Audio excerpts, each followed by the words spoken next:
देखिए, डर तो हमने कहा कि पहले दिन से ही, और ये साबित हो गया था राजभवन में जब नारे लगे थे, तब से डरे हुए हैं और उस डर को उन्होंने अनेक रूपों में प्रकट किया है।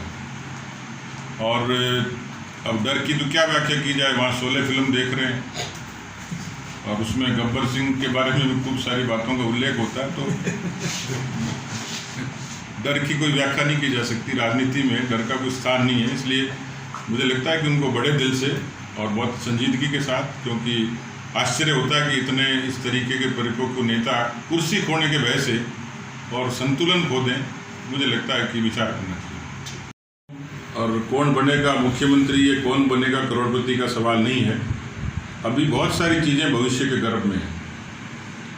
तो मैंने सुना, चर्चा चलती है, कोई भी बन सकता है, क्या परिस्थिति होती है उसका आकलन हम नहीं कर सकते। इसलिए मुझे लगता है कि अभी थोड़ा और इंतजार करना चाहिए। राजभवन परेड करवा रहे हैं तमाम विधायकों के साथ में, क्या मायने इसके निकाल रहे हैं?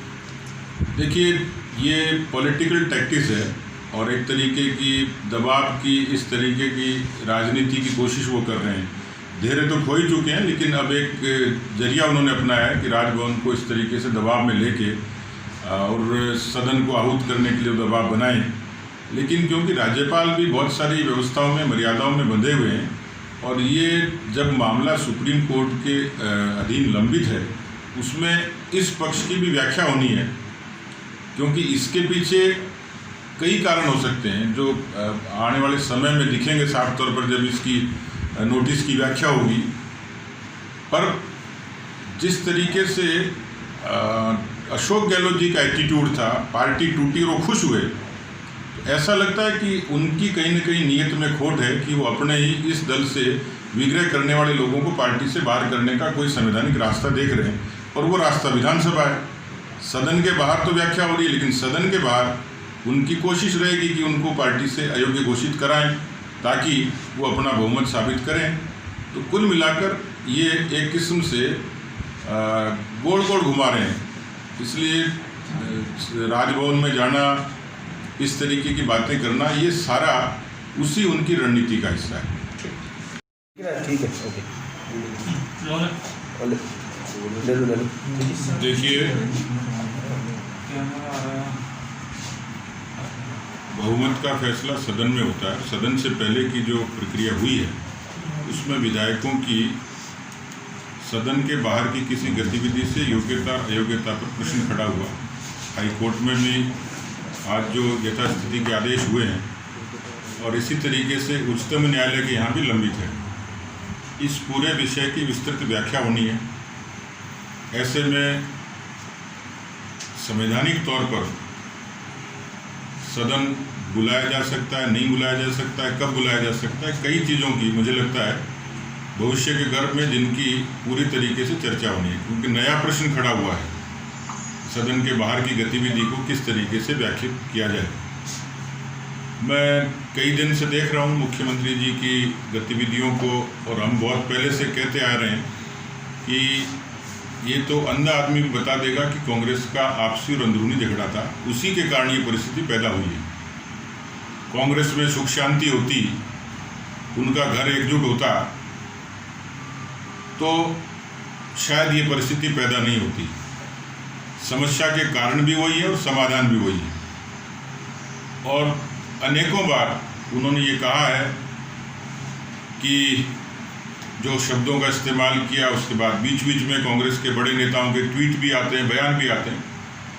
मुझे लगता है कि इस राजस्थान के पूरे प्रकरण की और चिंता और चर्चा कांग्रेस के केंद्र तक है, और केवल कांग्रेस के राजस्थान के विग्रह का सवाल नहीं है। मुझे लगता है कि इस घटना से कांग्रेस के नई पीढ़ी के लोगों में एक तरीके की हलचल हुई है।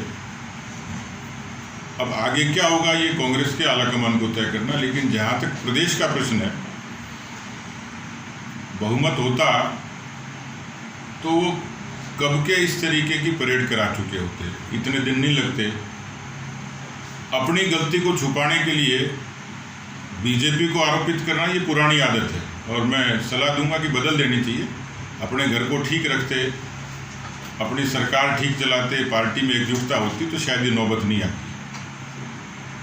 और इसलिए जब आज उन्होंने ये कहा है बेशक ये एक लोकतांत्रिक अधिकार है, राज्यपाल को पत्र दें, विधायकों को राज्यपाल से मिलवाएं, ये सारी लोकतांत्रिक व्यवस्था और प्रक्रिया है। लेकिन राजभवन को घेर लेंगे, जनता घेर लेगी, तो जनता का 8 करोड़ जनता का जिक्र करते हैं, तो क्या सारी जनता घेरेगी? क्या ऐसा प्रश्न खड़ा हो गया? क्या सरकारें हुकूमत में नहीं आती हैं या सरकारों को मौका नहीं मिलता है? आज नहीं तो कल उनको धैर्य से इंतजार करना चाहिए। क्या वो कानून से ऊपर हैं? क्या संविधान से ऊपर हैं?